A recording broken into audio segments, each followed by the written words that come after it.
kulan ciyaareed qiimo badan oo caawa kulan siisay mas'uuliyiinta dawladda gobolka Awdal iyo xulka warbaahinta kubadda cagta ee gobolka Awdal ciyaartani ayaa waxay ka dhacday garoonka Saki Stadium ee magaalada Boorama xulka kubadda cagta ee warbaahinta gobolka Awdal oo hogaaminaya agaasimaha wariyaasha kubadda cagta ee gobolka Awdal Axmed Diiriye Ciltire halka mas'uuliyiinta ciyaartoyga dawladana uu hogaaminayay ayaha gobolka Awdal Asad Cabdi Jaamac bilowgii ciyaartani ayaa waxay ahayd mid ay ciyaartoygu soo bandhigeen ciyaar qurux badan oo haafkii hore ay ku gacan sareeyeen xulka kubadda cagta ee wariyaasha ee gobolka Awdal kadibna haafkii dambe mas'uuliyiinta dawladda oo dardar xoogan la soo galay iyaguna halkaasi ku barbareeyay wariyaasha gobolka Awdal gabagabadii ciyaarta ayaa waxa xagaasi ku badiyay wariyaasha gobolka kuwaasi oo labiya hal kaga badiyay intii ay socotay ciyaartaasi waana kuwan mas'uuliyiinta ciyaartoyga dawladda gobolka Awdal oo warbaahinta ka marakacay oo hambalyo iyo bogaadin u diraya sida quruxda badan ee u soo bandhigeen ciyaartoyga xulka kubadda cagta ee warbaahinta ee gobolka Awdal waxa isku nimanay kulankii labaad ee dhexmarayay xubnaha dawladda iyo saxaafadda runtii kulankii hore kulan fiican buu ahaa kan caawinakii hore ka sii macaana waayo saxaafadii way soo adkaatay maanta horta marka waxaan leenahay saxaafadda horumar bay sameeyeen kulankii labaad ee sport baada saxaafadda iyo bahada marka xubnaha ka tirsan dhalinyarada dawladda gobolka insha Allah kulankii hore uu ka duwanaa aad bay isku soo adkeeyeen ma bacda ruuxantii ciyaar ba ka dhacday halkan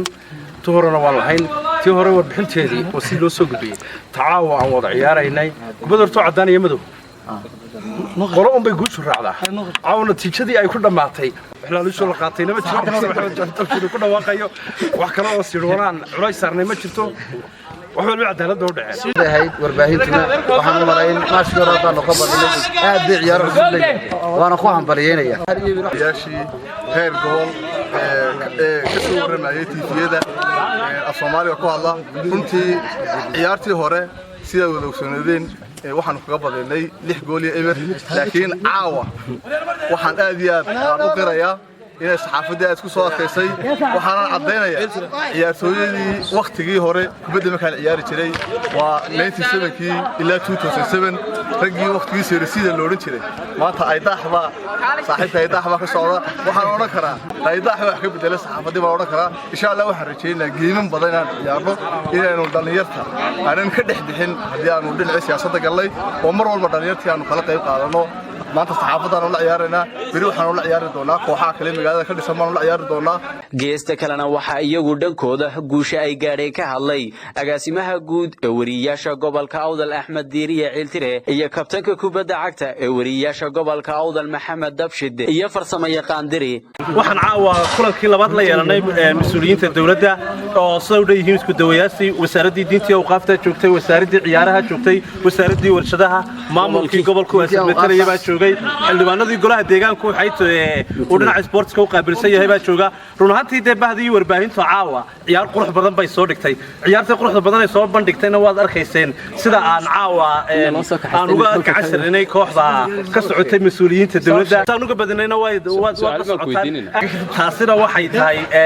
mid maanta ciyaar wanaag aanu ku soo bandhignay oo aanu ka ciyaar fiicneen tanna waxay tahay guulaha aanu soo hoysanayno ciyaartooyada warbaahinta oo markii ugu horeysay xul agaagsan oo warbaahintu ay leedahay anigoo ku hadlay magaca warbaahinta gobolka Awdal waxaan ay daaxo xagga difaaca noo joogay iyo dhitirada Diri Sadam sidoo kale Xuseen Caatayo kameramaanka ciyaarta caawa duubayay aad bay u mahadsan yihiin aad bay u mahadsantiin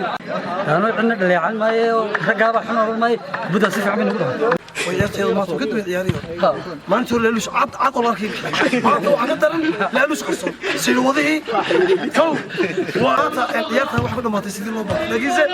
boolisu waxay wax ka badan kastaba ahaatee labadii ciyaarood ay soo wada ciyaareen labada kooxood ayaa mar iyo mar ay kala badiyeen waxaase laga dhuur sugayaa kulanka saddexaad cidii badin doonta waa Cabdilaahi Daahir waa Israa'iil TV Boorama